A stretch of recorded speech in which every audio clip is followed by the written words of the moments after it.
যুবকেরা আজকে বর্তমানে যুবকেরা এরা লেখাপড়া করার পরে এরা ইনকাম করতে একটু লজ্জাবোধ করে। লজ্জাবোধ কি করে? যে আমি এখন MA কমপ্লিট করেছি, BEd ডিগ্রি করেছি, এখন যদি আমি গ্রামের ভিতরে যদি ইট গাঁথি, কেমন কেমন ব্যাপার লাগে না? একটু একটু লজ্জা লজ্জা ভাব। খন্দকার আব্দুল্লাহ জাহাঙ্গীর তিনার একটি কিতাব খুতবাতুল ইসলাম, এই বইয়ের ভিতরে তিনি লিখেছেন বিস্তারিতভাবে 233 পৃষ্ঠাতে তিনি বলছেন যে যদি কোনো ব্যক্তি নিজের সম্মানকে ঢাকার ক্ষেত্রে একটি হালাল ব্যবসা করবে, এটাকে নিজের সম্মানকে ঢেকে রাখার জন্য এই ব্যবসাটা নিজের এলাকাতে না করে যদি অন্য কোনো এলাকাতে যদি গিয়ে করতে যায়, তাহলে আল্লাহর রাসূলকে সে অসম্মান করলো। কেন? আবু হুরায়রা রাদিয়াল্লাহু তাআলা আনহু তিনি বলেন, রাসূল সাল্লাল্লাহু আলাইহি সাল্লাম বলেছেন, মা বাসাল্লাহু নবিয়ান ইল্লা রাল গানামা, পৃথিবীতে যতগুলো নবী এসেছিলেন সব মেষ চড়িয়েছিলেন, সবাই মেষ চড়িয়েছিলেন। আপনাদের ভাষাতে মনে করুন ছাগল চড়িয়েছিলেন। সাহাবীগণ জিজ্ঞাসা করছে, আল্লাহর নবী আপনিও কি মেষ চড়িয়েছিলেন? আপনি?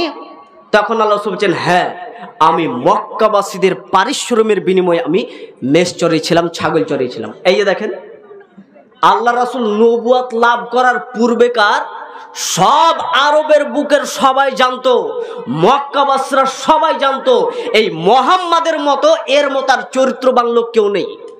সামান্য 5 বছর বয়সে হালকা লুঙ্গিটা খুলে দিয়ে মাথায় দিয়েছে নানা যে তুই পাথরটা নিয়ে গিয়ে চল কাবা তৈরি করতে হবে, তা কাপড়টা খুলতে গেছে আল্লাহ রাসূল বেহুশ। আবার 35 বছর বয়সে আবার কাবাকে নির্মাণ করা হয়েছিল। আল্লাহ রাসূল তখনও কিন্তু নবুয়ত পায়নি। হাজর আসওয়াদ পাথরটাকে রাখতে যাবে তো বলছে কাকে রাখা যায়? কে রাখবে? তো বলছে রাত্রে সবাই ঘুমাক, যে সকালে চাচ্ছে জেগে যাবে ও এসে পাথর রাখবে। তো জাগলেন কে? তো আল্লাহর নবী। এবার ইনি যে জাগলেন, তো ইনি কিন্তু একাই পাথরটা নিয়ে গিয়ে রাখলেন না। দেখেন কেমন চরিত্রবান। এই মুহাম্মদ সাল্লাল্লাহু আলাইহি ওয়াসাল্লাম তিনি জেগে থাকলেন, সবাই উঠলো, ডাকলেন, সবাই ধরো, সব গোত্রের মানুষদেরকে ধরে চাদরটাতে করে নিয়ে গিয়ে পাথর রেখেছিলেন।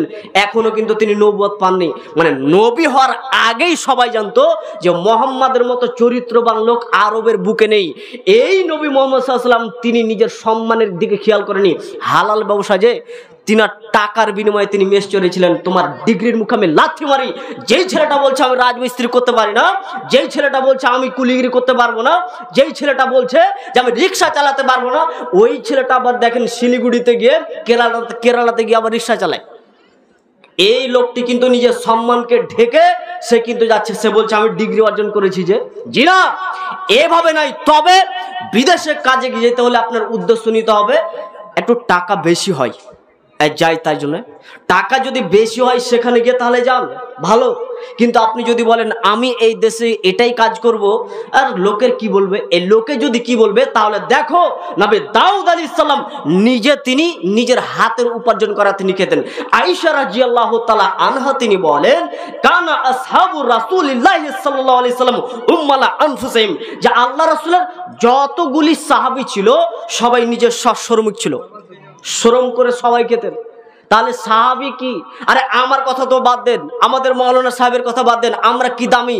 তার থেকে দামি ছিলেন ইমামগণ, তাদের থেকে দামি ছিলেন সাহাবীগণ, তাদের থেকে দামি ছিলেন নাবিগণ। তারা ব্যবসা করতে তারা লজ্জাবোধ করেনি, নিজের এলাকাতে ব্যবসা করেছে। আর এই ছেলেটা বলছে ঝালমুড়ি বিক্রি করবো নিজের এলাকায়, নিজের লজ্জা শরম নেই, কারণ আমি যে ডিগ্রি করেছি। শুনুন, স্কুল কলেজে লেখাপড়া করার মানে হচ্ছে চাকরি নিতে হবে এ কথা নয়। স্কুল কলেজে লেখাপড়া করার মানে হচ্ছে যে দুনিয়াটা যেন আমার চলার জন্য যেন সহজ হয়ে যায়। আপনি ব্যাংকে গিয়েছেন, একটা অ্যাকাউন্ট খুলবেন, তার জন্য একটা ফর্ম ফিল আপ করতে হবে। তা আপনি যদি এখন ইংরেজি না জানেন তো কি করে করবেন? তাহলে আপনাকে ইংরেজি জানতে হবে।